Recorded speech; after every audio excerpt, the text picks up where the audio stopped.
Hi అందరికీ. ఈరోజు పెసలు మొలకెత్తిన పెసలండి.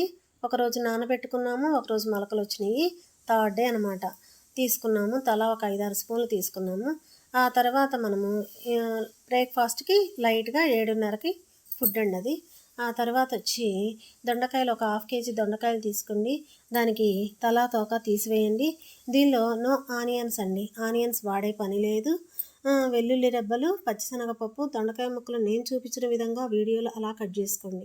వాటిని కుక్కర్లో పెట్టి 4, 5 విజిల్స్ రానివ్వండి. తర్వాత అలా జల్లబుట్టలో పోసేయండి.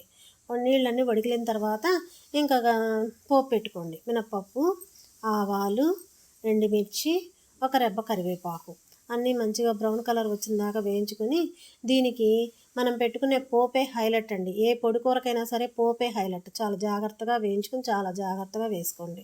దీనిలో ఇంకా ఉప్పు, పసుపు, కారము, ఫ్లాక్స్ సీడ్స్, నువ్వులు, శనగిత్తనాలు, కొబ్బరి అన్నీ గ్రైండ్ చేసి ఉంచుకున్నానండి. ఆ పౌడర్ వేయండి, ఇది వేయండి. అన్నీ అలా తిప్పిన తర్వాత మీకు ఈ కూర తిని మీరు చాలా ఎంజాయ్ చేస్తారండి. చాలా అంటే చాలా బాగుంటుంది. వెల్లుల్లి రెబ్బలు ఉట్టి రోజుల్లో అయితే వేసుకోండి.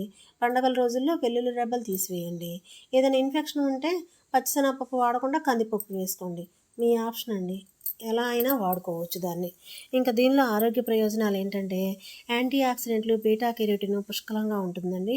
1.45 ఐరన్ ఉంది. విటమిన్ B1, B12 ఉంది. వాటర్ మిలన్లో ఎంత వాటర్ ఉందో దీనిలో అంత వాటర్ ఉందండి. ఇది క్యాన్సర్ కణాలని చప్పరిస్తుంది. అయితే పచ్చి దొండకాయలతో పచ్చడి ముక్కలు